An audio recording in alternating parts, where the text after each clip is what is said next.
It is Thursday. I have my Neuro Coffee in hand as usual, and it is perfect. Welcome. Okay. So most of us are classified as what we would call technicians, which is we're the executors of the business. So when you're the trainer, like we specialize in training, right? Mm-hmm. We don't specialize in business. Let me use IFAS as an example, if you will. It's just that we were both technicians. Neither of us were business guys. Okay. Mm-hmm. And so that right there put us a little bit behind the eight ball as far as how we got things started. So we were basically flying by the seat of our pants. We were trying to figure things out as we went. So the thing that you want to think about, Nikki, is like you say, okay, what am I best at? What am I really good at? And what do I want to do? And then you take all the other stuff that goes along with that, and you have two choices. Either you sacrifice your ability to do that other stuff that you like to do, and you try to be better at the other stuff, knowing full well that you never will be, because it's not interesting, it's not exciting, and it's not what you came here for, right? Or you find other people. So Mike and I have like the world's greatest accountant. Mm-hmm. And then we have a business coach, Pat Rigsby, if I can mention Pat's name. I don't think he's afraid to have us mention his name. Pat's amazing. We've worked with Pat from the early stages of IFAS. Thankfully, he has been savior on many occasions to help us out. And we have evolved. You know, there's certain things that we now understand and do better as business people.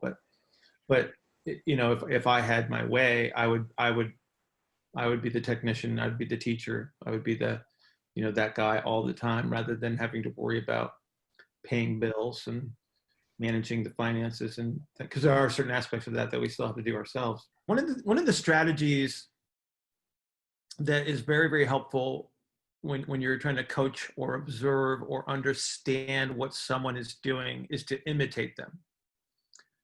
Totally underrated.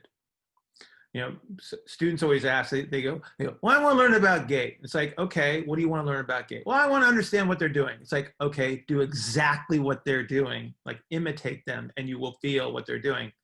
And it's like instantaneous, and then the light bulbs go off, and then they go, oh, now I get it. So if you're ever questioning something as to what's really going on, just imitate. So break the whole propulsive cycle into three phases. So Okay. Early, mid, late. Early, mid, and late. Okay.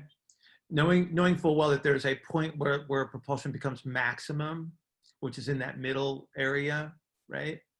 When the heel breaks the ground, you're at max propulsion. Okay. But let's leave that off the table. Let's just make it early, mid, and late for the sake of argument, right? So you've got basically then 3-foot shapes to deal with. But if you're walking straight ahead, knowing full well that I have segments that rotate into ER and IR, when you get through that middle range, okay, that would be that point where you have the greatest differential in opposite directions, because they have to cancel each other out so you can go in that direction.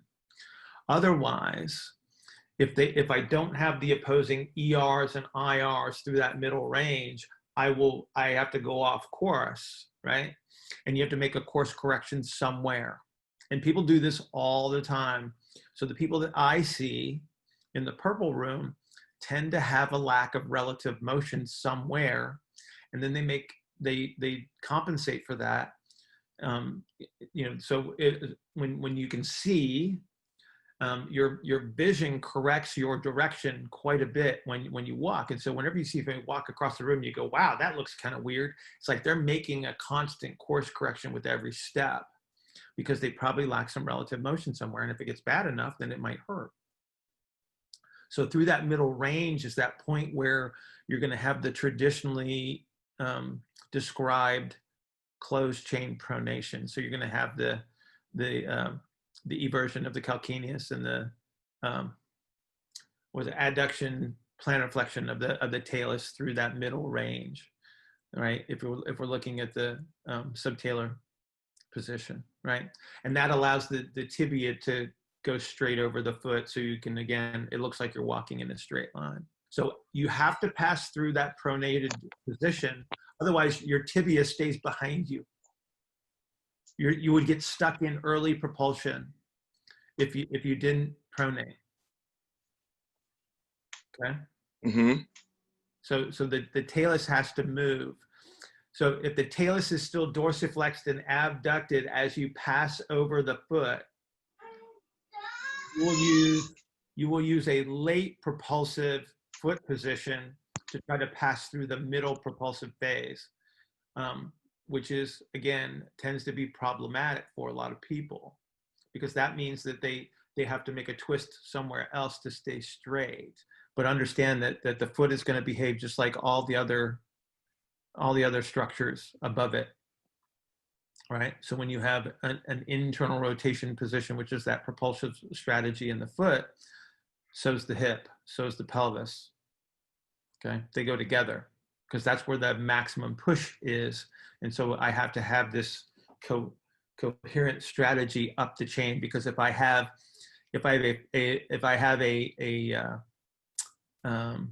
an inhaled or an early late propulsive strategy in the pelvis, where I should have a maximum propulsive strategy in the pelvis, now I have a problem, because now I have too much relative motion occurring where I should not have relative motion, right? Mm-hmm. Then I can't produce forces the way I want to, and now I got to distribute it differently, and then that might cause a problem. So either I lack performance, I can't push hard enough, or it becomes a point of discomfort. So would you kind of define early propulsion as like from initial contact to flat foot in, I guess, quote unquote classical terms, or just the phase in which like the foot is the entire foot is kind of going through that wave of pronation from the rear foot through the midfoot to the forefoot? So let's assume we have normal relative motion.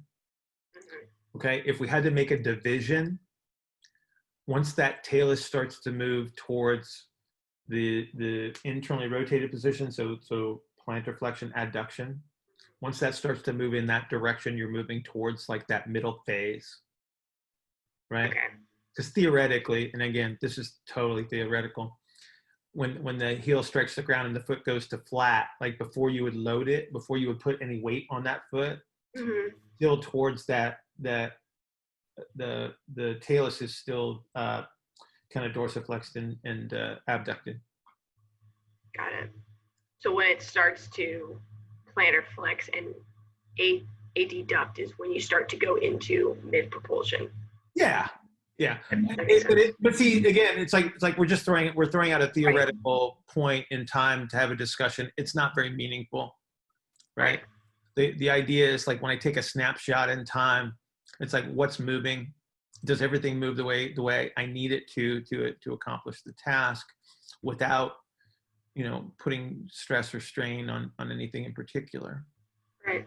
If that's the goal, because again, cutting off of a foot and walking straight ahead are not the same thing, because of the changes in the constraint in the ankle and the foot, right? I intentionally limit motion between bones in the foot when I'm pushing off in another direction, because I have to create a turn.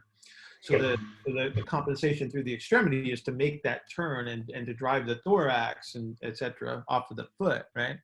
Whereas if I'm theoretically going straight ahead, I have to cancel out forces, or I can't go in that direction. Bill, going off this foot conversation, and you were talking about the people that are making course corrections, I'm almost thinking of like a classic waddling gait individual. Would that be along the lines? Because that would almost be more of like an open chain pronated position where they're literally just getting pushed from side to side. They're cutting, right? Yeah. So their foot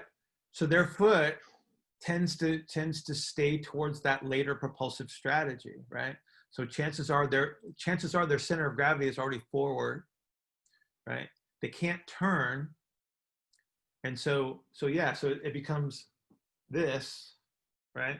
push off, push off, push off. So they're literally doing like a slalom, jump from foot to foot as they walk.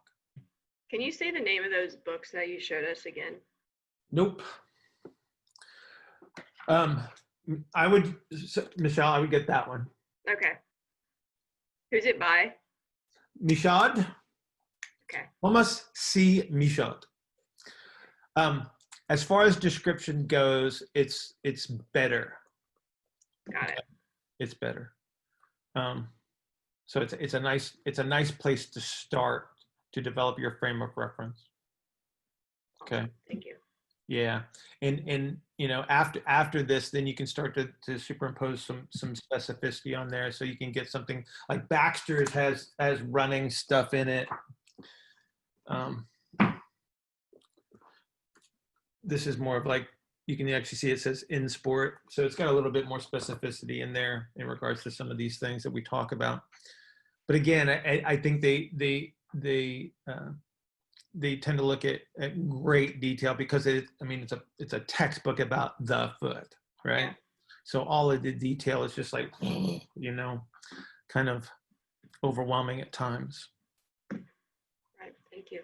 Yeah, but if you start to look at the foot in its segments versus the you can talk about the gliding of the medial cuneiform, with the navicular if you want to, but the reality is it's like, okay, I gotta try to segment this thing and make it a little bit simpler. And you can, in my opinion, you can.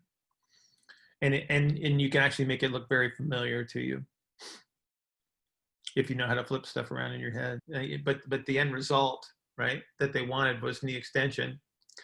It doesn't address the rotations. So again, you have to look at the mechanics of the knee. It's like, okay, how do you get knee extension? Well, I have to have tibial ER. Well, do you have tibial ER? Right. So again, those questions, need to be addressed. Do I have a position at the pelvis that it negatively influences the knee? Do I have a position at the foot that negatively influences the knee? Right. So all of these mechanics come into play now when you're trying to address and we're talking about knees, but this is any joint, right? There's influences that will limit joint excursion. Again, is he using a compensatory strategy to move through space that does not allow him to access his full knee excursion?